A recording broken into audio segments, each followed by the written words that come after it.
Jeff Cowan here from Jeff Cowan's Pro Talk, back with my weekly podcast entitled Right Service, Write Your Own Paycheck, the path to making over $100,000 a year when writing service, because at this recording, 20% of you in the automotive business writing service in the United States of America and Canada are making $100,000 a year or more. But that means that 80% of you are not, which simply means you're not doing something right. So we got to get that turned around. You've taken the first step, which is the right step, which is to listen to me, because I will point you in the direction that you need to be in to hit that $100,000 a year, because I don't care what service driver you're on, what the manufacturer is, an independent shop, a chain store, doesn't make any difference. If you're not making $100,000 a year writing service, you're doing something wrong.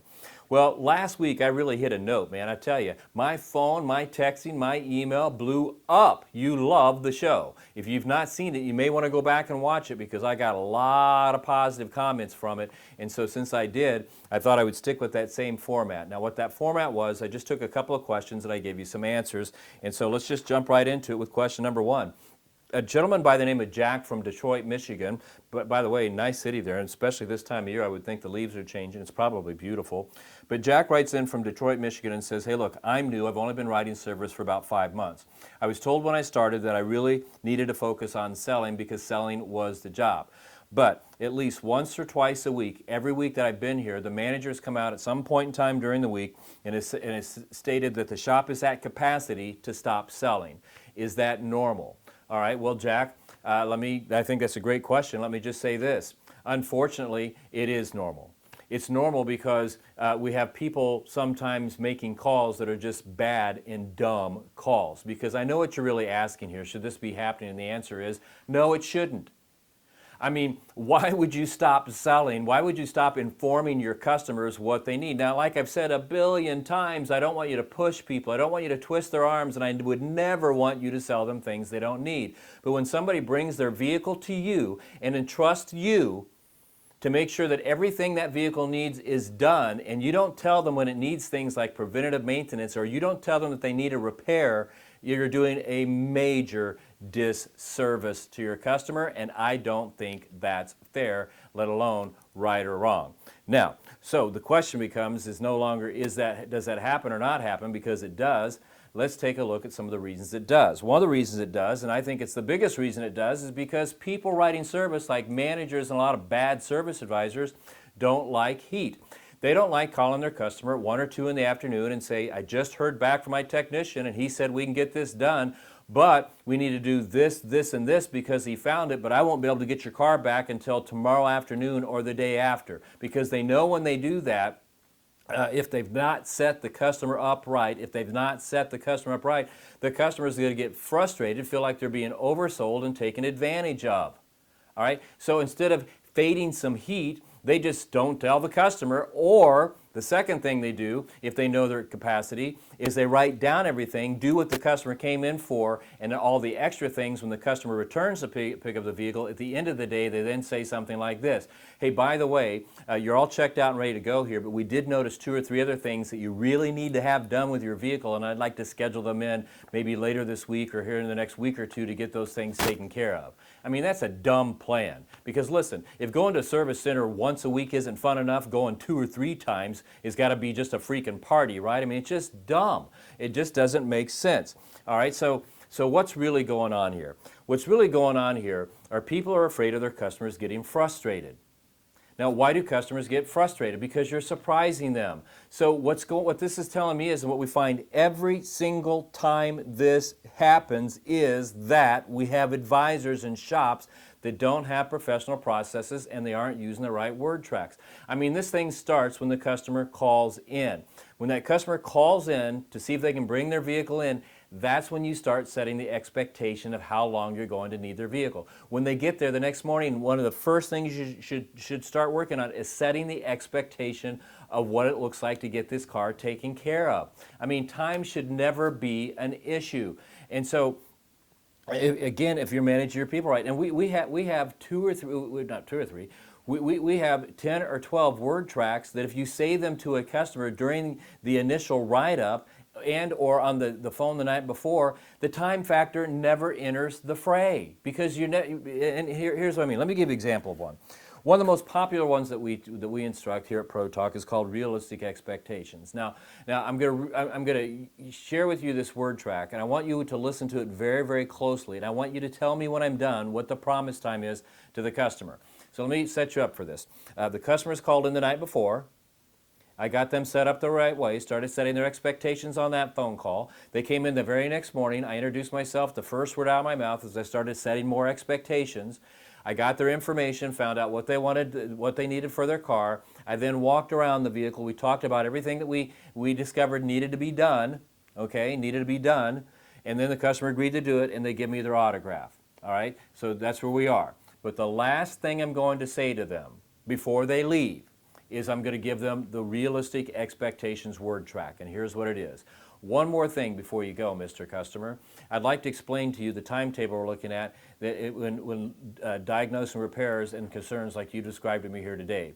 You know, about 50% of the time we find that we're able to get the vehicle diagnosed, repaired, and back to you by the end of the day.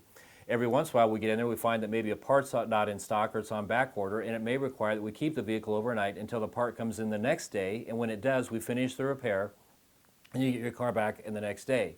And even rare instances, when a needed part's not in stock or it's on way back order, it may require that we keep the car for several days and or have you pick up the vehicle and bring it back when the part does arrive several days from now, or maybe even a couple weeks from now, and we finish the repair then. Unfortunately, I won't know where we stand until our factory-trained technicians get your vehicle back in our state-of-the-art facility and get the opportunity to diagnose it. Once they diagnose it and tell me where they stand, I'll call you and let you know where you stand. Fair enough?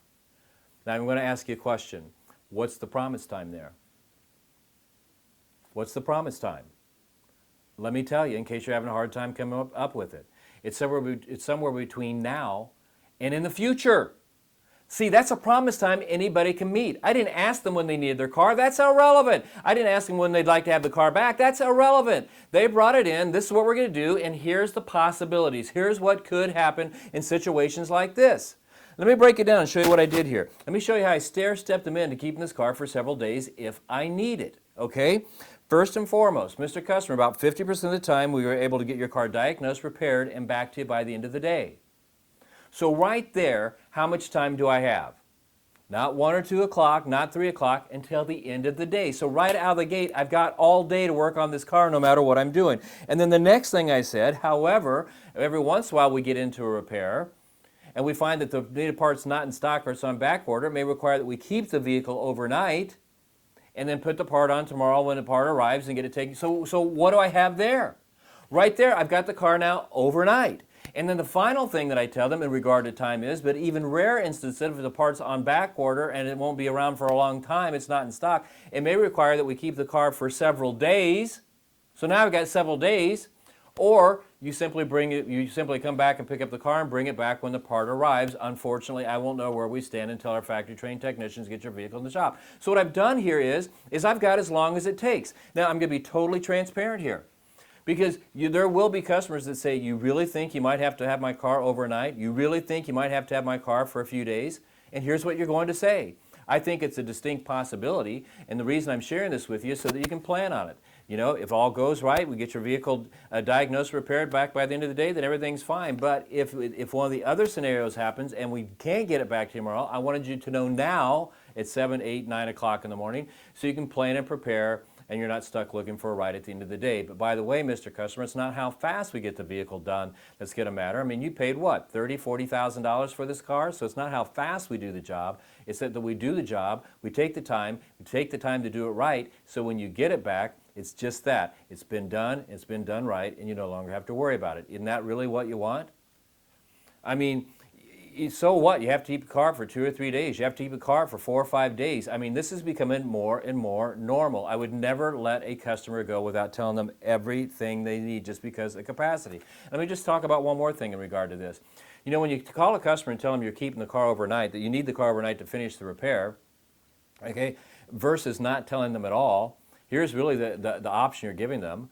Mr. Customer, you can come and pick up your car tonight, okay, take it home, park it in your drive, or your garage, and then get up tomorrow 45 minutes early like you did this morning, bring the car back in, we'll finish the repair, and then you can come back tomorrow night after you've been working all day long and take the car home. Or you could just simply leave it with me, go home, have fun with your family, get up tomorrow morning, go to work, and come back tomorrow afternoon one time and get your car. That's what you're asking them, do you want to park it in your garage or my garage? And here's the big shocker. You have to just trust me on this. Most people are going to say, leave it in your garage.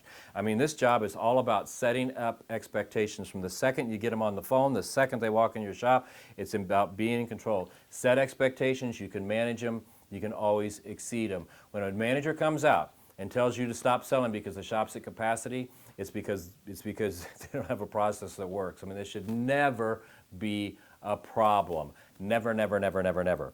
Now, before I get into the final question of the day, I want to let you know that I've got 2 workshops coming up.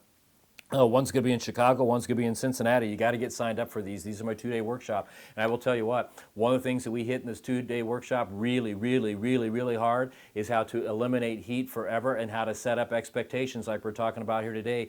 You'll never have to stop your shop again because it's sold out, because we're going to set the expectation. You'll never have to worry about not making a sale because we're going to show you how to set up the expectation. I'm going to show you how to get over 2.5 hours per repair order, how to get a 92 to 95% effective door rate, customer retention over 80%. I'm going to show you how to get perfect survey scores, and I'm going to show you how to eliminate heat so on the advisor level you can be on the path to making $100,000 a year. You got to call in, you got to get signed up. And managers, if your shop is not hitting those numbers I just described, it's because you're doing something wrong. Come to this workshop. I will give you the process. Send your people. I will show them the process, and we'll end this madness forever. I mean, if you're waking up every day going in and getting yelled at because you have heat cases and you don't have the type of numbers we're talking about, it's simply because you're doing something wrong. Advisors, if you're not making $100,000 a year writing service, you're doing something wrong. And why would you want to show up and do the job for $50,000 for half the money if you can make twice that? It just doesn't make sense to me. But anyway, I want to keep this positive. I want you to call 1-800-248-2931, 1-800-248-2931, and get yourself signed up for one of these workshops. I'll be there. I'll be teaching it, and I will guarantee you this, it will be the best workshop you've ever gone to. I mean, nobody beats these workshops when it comes to writing service. Let's we have time just for one more question. Let's take one more. Angela from Kansas City, she's a general manager, and she wrote in and she said, Jeff, can you explain the importance of word tracks again? I know you've done it before, but can you do it again? We are scripted in my dealership everywhere. With the F&I department, the sales department, everywhere, even the used car department. The only department we're not scripted in is service, and it's because we have all the pushback from our service personnel, our advisors, and our managers all the time. What's the importance of word tracks? Well, let's just solve a mystery first. You see, the big myth is that word tracks don't work in service. As soon as you bring them up, service advisors go, I don't want to sound like that. I'm not a robot. I got to be me. That's why people come in. This stuff doesn't work. My customers would never fall for that. I'd never do that for my customers. And here's the fact. You know, you don't like word tracks, right? But here's the fact. The fact is, yes, you do like word tracks. You don't like word tracks. You love word tracks, and you use word tracks every day. How do I know? Because I've stood there with you thousands of times when you wrote up your first customer, and didn't it go something like this? You walked out there that first day starting that brand new career with your shoulders back, your chest out, and your head up with a big smile because this is what you'd been looking for. And you walked over that first customer and you said, how can I help you? And they looked back and they said, I just want an oil change. And then you panicked. Why? Because you didn't know what to say. So what did you do? You looked at the person to the side of you who'd been doing the job for several years and you said, what do I say? And they told you what to say. They gave you a word track. And you took that word track and you repeated that word track to that customer, and that word track worked on some level. And so you took that word track and put it in a great big bear hug, and every time you found yourself in the same situation, you've said the exact same thing. So it's not a question of whether or not you like word tracks or not. You do. It's not a question whether or not you use them or not. You do. And so managers, really the only question is whose word tracks are they using? The ones that they make up, or the ones that you give them that gets results? Because if you don't have the numbers we're talking about, the 2.5, 92% effective labor rate, perfect survey scores, 80% customer retention, and you're dealing with heat all day long, you're not doing something right. You're not using the right word tracks. I mean, the biggest companies out there are scripted. Disney, Nordstrom's, Starbucks, Walmart, they're all scripted. Ruth Chris, scripted. McDonald's, scripted. In-N-Out, scripted. Word tracks. Why? Because it delivers consistency, and that's what customers buy. I mean, when you use word tracks and everybody's saying the same thing, now you can measure it. The customers, you know, whether or not somebody's using it, you can measure the results, you can predict the results, you can fine-tune the results, And your customers are more comfortable because they know what's going to happen before they get there. That's what makes them comfortable. I mean, service advisors, think about it. Ask the next, when we talk about heat, I mean, why people get upset? It's because something didn't happen that they expected to happen. Why? Because their customer wasn't told what they were supposed to be told, okay, to make sure that everything was fine. So word tracks are the way to go. But you know what? I'm looking at the clock here and we're about done. So here's what I'm going to tell you. Thank you for watching this podcast and listening to it. Come back next week. I'll have another one for you. In the meantime, here's what I want you to do. I want you to go out and find as many customers as you can, and I want you to get them as excited as you can about your product, and I want you to sell them everything they need so you can earn that commission and enjoy the lifestyle that you deserve, because you deserve it. Because between now and next week, that's exactly what I'm going to do. I'm going to go find some customers, get them excited about my product, and I'm going to make sure they get my product, and I'm going to take the commission and continue to live the lifestyle I have. Hey, this is Jeff Cowan from Jeff Cowan's Pro Talk. Thank you for watching and listening. I'll be back next week, and until then, make it a great week.